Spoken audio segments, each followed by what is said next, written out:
a nice bonus video for you.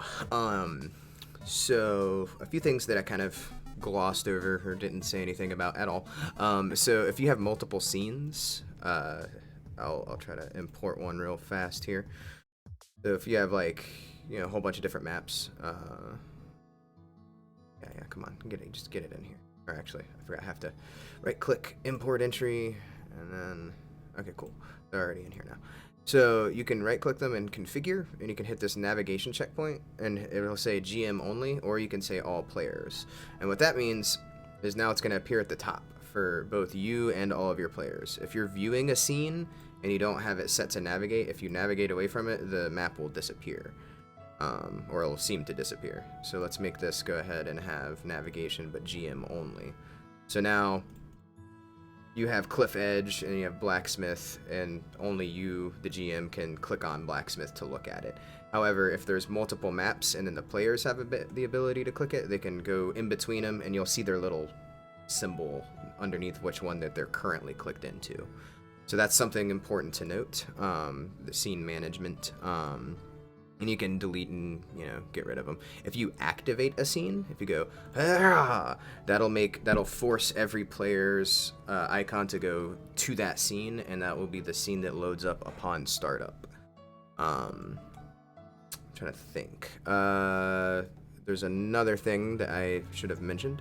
There's permissions, right? So you don't want all of your players seeing all of these things. So Bob, we can right-click, configure permissions.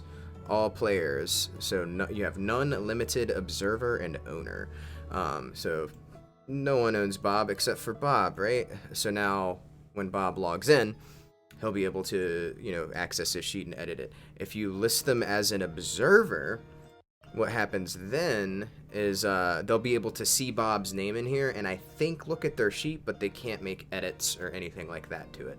So if you ever have an item and you want to make sure it's shown to the players, you can make it as the observer. So like right here, configure permissions, like make all players the observer of treasure A. So now everyone knows what's in treasure A. So that's pretty cool. Those were two things that I kind of glossed over. I mentioned it a little bit in the extra like mods discussion, but I'm going to talk about it real quick here too. Combat tracker. Drag all the things you want into the combat, right click them, hit toggle combat state, and then you can roll all NPCs or just roll everybody all at the same time, and then bam, you're ready to go. Begin combat. Bob goes first, because of course he does. So that's more or less the few missing things that I care to talk about right now. I'm sure there's tons of like little minor details, but I wanted to make sure you knew how to navigate through scenes, which is nice to know how to do.